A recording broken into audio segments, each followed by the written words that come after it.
దేవుని నామంలో మీ అందరికీ శుభములు తెలియజేస్తున్నాను. ఈరోజు దేవుని వాక్యం చదువుకుందామండి. పరిశుద్ధ గ్రంథం నుండి కీర్తనలు 3వ అధ్యాయము 4వ వచనము చదువుకుందాము. పరిశుద్ధ గ్రంథం నుండి కీర్తనలు 3వ అధ్యాయము 4వ వచనము చదువుకుందాము. ఎలుగెత్తి నేను యెహోవాకు మొరపెట్టినప్పుడు ఆయన తన పరిశుద్ధ పర్వతం నుండి నాకు ఉత్తరమిచ్చును.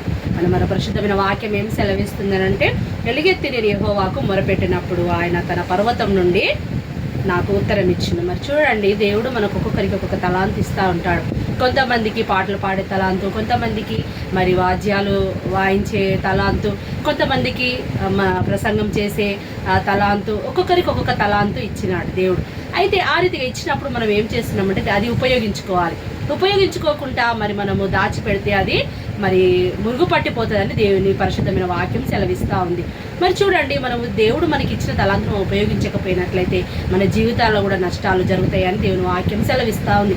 మరి చూడండి, దేవుడు మరి ఆ కాలంలో మరి 5 తలాంతులు ఒకరికి, 3 తలాంతులు ఒకరికి, 1 తలాంతు ఒకరికి, మరి 10 తలాంతులు ఒకరికి మరి దేవుడు ఇచ్చినాడు. మరి ఆ రీతిగా ఇచ్చినప్పుడు దేవుడు మరి ఒక్కొక్కరు ఈ రీతిగా ఆశీర్వదింపబడ్డారు. మరి 1 తలాంతు ఇచ్చిన వాడు చూడండి భూమిలో పాతి పెట్టాడు. ఆ రీతిగా కాకుండా మరి మనకు దేవుడు ఏ తలాంపు ఇచ్చినాడో ఆ తలాంపు మనము దేవుని కోసం ఉపయోగించుకోవాలి. ఆ రీతిగా ఉపయోగించినప్పుడు దేవుడు మన జీవితాల పట్ల కానీ, లేకుంటే మనం అడిగే ప్రతి సమస్యకు కానీ దేవుడు తప్పకుండా మనకు పరిష్కారాన్ని అనుగ్రహిస్తాడు. దేవుడు మనకి ఇచ్చిన తలాంతు తప్పకుండా దేవుని కోసం మనము ఉపయోగించాలి.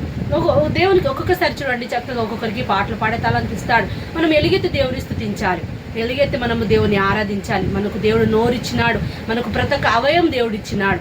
చూడండి, వేరే వాళ్ళకు ఈ అవకాశం లేదు. ఆకాశ పక్షులకు చూడండి, అవి లేకున్నా కానీ దేవుని ఉదయాన్నే లేచి దేవుని స్తుతించి ఆరాధిస్తాయి. మరి దేవుడు మనకు మనుషులం కాబట్టి మనకు దేవుడు మంచి అవయవాలు ఇచ్చినాడు, చక్కటి తలాంతులు ఇచ్చినాడు, మంచి ఆరోగ్యాన్ని ఇచ్చినాడు. మరి ఆ రీతిగా ఇచ్చినప్పుడు మనము దేవుని ఏం చేయాలంటే ఎల్లవేళలా స్తుతించి ఆరాధించాలి. ఆ రీతిగా ఆరాధించినప్పుడు దేవుడు మనకున్న చక్కటి సంపూర్ణ ఆరోగ్యాన్ని అనుగ్రహిస్తాడు. మనం ఏ సమస్యతో బాధపడుచున్నామో ఆ సమస్యను మనకు విడుదలను అనుగ్రహిస్తాడు. మరి చూడండి, పౌలు శీలులు కూడా వారికి ఎన్నో సమస్యలు వారికి వచ్చినప్పుడు మరి వారి చెరసాలలో వేసినప్పుడు కూడా వారు ఎంత మాత్రం బాధపడలేదు, ఎంత మాత్రం చింతించలేదు, ఎంత మాత్రం అయ్యో మమ్మల్ని జైల్లో వేసినారని వేదన పడలేదు. ఇంకా మరి ఎక్కువగా దేవుని స్తుతించినారు, ఆరాధించినారు, దేవుని పాటలు పాడుతూ దేవుని ఆరాధించినారు. ఆ రీతిగా ప్రార్థించినప్పుడు మరి దేవుడు పరలోకం నుండి వారిని చూసి దేవదూతను పంపించి వారుకున్న సంఖ్యల బంధకాల నుండి విడిపింపజేసినాడు. అదే రీతిగా దేవుడు కూడా మరి మనం కూడా మనకున్న దేవుడు మనకిచ్చిన తలాంతును మనం కూడా దేవుని స్తుతించి ఆరాధించినట్లయితే మనకు కూడా ఆ బంధకాల లాంటి, ఆ సంఖ్యల లాంటి సమస్యలు మనకు వచ్చినప్పటికీ దేవుడు మనకు విడుదలను అనుగ్రహిస్తాడు. ఆ సమస్య నుండి మనకు పరిష్కారాన్ని అనుగ్రహిస్తాడు. మరి దేవుని మనం స్తుతించి ఆరాధించాలి.